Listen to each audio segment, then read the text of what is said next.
जहां एक तरफ चीनी यूनिवर्सिटी में अब शादी विवाह को लेकर एक बड़ा काम किया जा रहा है। जानेंगे अपने ऊपर आए संकट को निवारण करने के लिए चाइना किस तरीके से आगे आ रहा है, तो वहीं दूसरी तरफ फोर्ड, जिसका नाम आपने पहले भी सुना होगा, एक समय इन्होंने टाटा की बड़ी बेइज्जती की थी और टाटा ने बदले में इसका जवाब दिया था। आज एक बार फिर फोर्ड भारत में एंट्री लेना चाह रहा है। जियोपॉलिटिक्स में बहुत कुछ चल रहा है, हमेशा की तरह जानने को मिलेगा बहुत कुछ। आइए जानते हैं इन खबरों को विस्तार। चीन की यूनिवर्सिटी में युवाओं में शादी को बढ़ावा देने के लिए एक नई डिग्री की घोषणा की गई है। इस कोर्स को मैरिज सर्विस एंड मैनेजमेंट का नाम दिया गया है। इस डिग्री की शुरुआत चीनी सरकार और संस्थाओं की देश में गिरती जन्म दर को संभालने की एक कोशिश है। चीन बीते कुछ साल से लगातार गिरती जन्म दर और रिकॉर्ड कम विवाह दर से जूझ रहा है। युवा शादी से बच रहे हैं, इसका सीधा असर जन्म दर पर भी पड़ रहा है। जन्म दर में गिरावट के कारण चीन में लगातार दूसरे वर्ष जनसंख्या में कमी आई है। इसे सीधे तौर पर विवाह दर और जन्म दर से जोड़ा जा रहा है। इंडिपेंडेंट की एक रिपोर्ट के मुताबिक इस साल सितंबर से बीजिंग संस्थान में शुरू होने वाले स्नातक कार्यक्रम का उद्देश्य विवाह की संस्कृति को बढ़ावा देने के लिए पेशेवरों को तैयार करना है। इस पाठ्यक्रम का उद्देश्य छात्रों और जनता के लिए चीन की सकारात्मक विवाह और पारिवारिक संस्कृति को उजागर करना है। चीन के विवाह रीति रिवाजों में सुधार को आगे बढ़ाना है। इस पाठ्यक्रम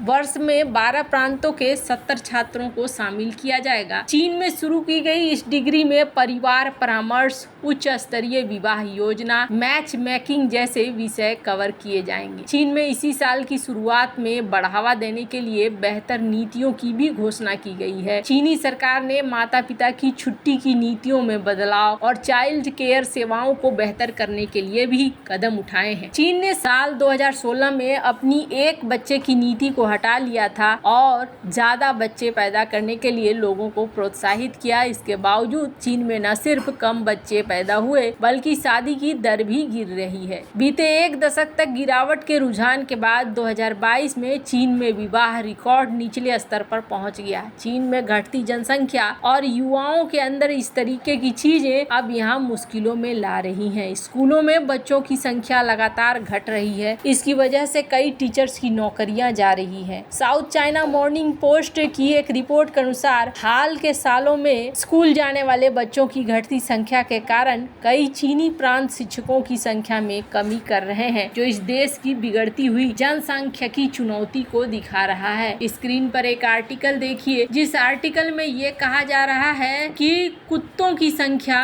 ज्यादा हो गई है। जो लोग घरेलू कुत्ते बिल्ली पालते हैं उनकी संख्या ज्यादा हो गई है बच्चों की तुलना में। ये स्थिति है कि लोगों के अंदर एक नकारात्मक चीज भर गई है और वो कहीं न कहीं चाइना के लिए एक बहुत बड़ी मुश्किल खड़ी हो गई है। इकोनॉमी के साथ साथ ये सबसे बड़ी मुश्किल है जो चाइना इस समय झेल रहा है। जहां एक तरफ ये सब कुछ चल रहा है तो वहीं आपको बता दूं एक बार फिर से एक बड़े दिग्गज की एंट्री हो रही है।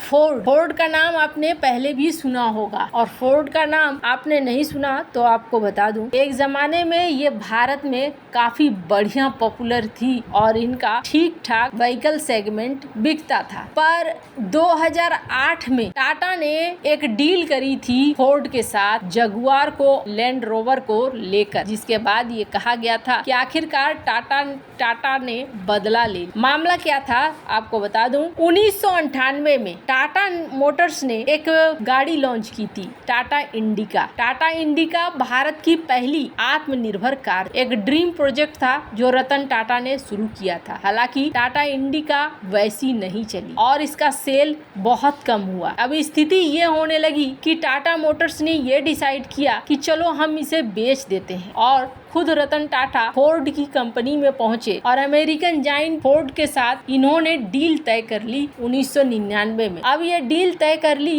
कि चलो अब हम बेच देंगे, लेकिन जब ये ऑफिस में पहुंचे हुए थे तब इनको बड़ा अपमानित कर दिया गया और अपमानित ऐसे किया गया कि ये यूनाइटेड स्टेट में बिल फोर्ड से मिलने गए जो कि उस वक्त चेयरमैन थे फोर्ड के, और वहां पर फोर्ड ने इस मीटिंग में ये कहा था टाटा को कि तुम इस बिजनेस में हो नहीं, आखिरकार क्यों आ गए? जब तुम्हें कार बेचना नहीं आता है तो फिर इस बिजनेस में क्यों आ गए? उन्होंने कहा था कि हम तो तुम्हारे ऊपर एहसान कर रहे हैं कि तुम्हारे इस बिजनेस को खरीद रहे हैं, वरना तुम्हारा ये बिजनेस बर्बाद हो जाता। और कहा जाता है कि टाटा ने उस डील को वहीं पर तोड़ दिया और कहा कि मैं नहीं बेचने वाला हूँ अपना प्लांट, और ये वापस आ गए और इन्होंने फिर अपने आप को टाटा मोटर्स पे पूरा ध्यान देने के लिए लगा दिया। और स्थिति ये आ गई कि 2008 में टाटा मोटर्स ने डील कर लिया 2 लग्जरी कार ब्रांड्स जगुआर और लैंड रोवर का फोर्ड से, और फोर्ड से उन्होंने बढ़िया वाला बदला लिया। आखिरकार फोर्ड की ही 2 ब्रांचेज को इन्होंने खरीद लिया। हालांकि अभी फोर्ड की चर्चा क्यों हो रही है तो आपको बता दूं, भारत में एक बार फिर से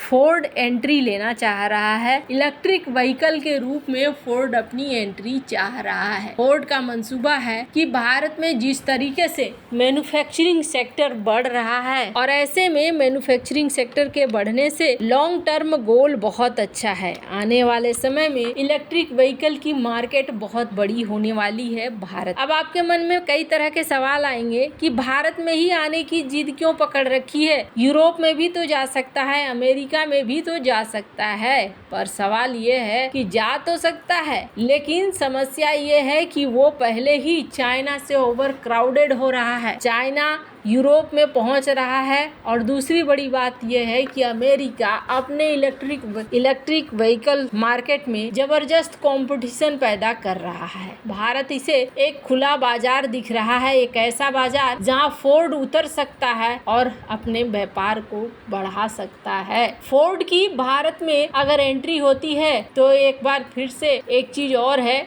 कि भारतीय कंपनियों के लिए ये एक ऐसा मौका हो जाएगा कि जब भारतीय कंपनियों को भी देखना होगा कि इस कंपटीशन में वो कैसे बने रह सकते हैं। वैसे 2021 में फोर्ड भारत के मार्केट से निकलकर बाहर चला गया था, लेकिन अब एक बार फिर से ये वापस आ रहे हैं। इनको लग रहा है कि मार्केट पोटेंशियल है भारत के अंदर। और दूसरी बड़ी चीज ये है कि फोर्ड को कोई भी चीज एक बार से शुरुआत से नहीं करनी होगी। 1995 से ये भारत में था और इन्हें पता है, इनके बारे में पता है। इन्होंने भारत में इको स्पोर्ट मिनी एसयूवी निकाला था, फीगो स्मॉल कार निकाला था। तो चूंकि इनको पता है कि यहाँ पर उनका नाम चर्चा में पहले भी रहा है, इसलिए ये री एंटर कर सकते हैं। कहा जा रहा है कि अपने प्रोडक्शन को रिज्यूम करने के लिए ये चेन्नई में प्लांट लगा सकते हैं। इसके अलावा लीगल टेक्निकल प्रिपरेशन भी कर रहे हैं और इन्वेस्टमेंट भी यहाँ करने के लिए पूरी तैयारी कर रहे हैं। भारत में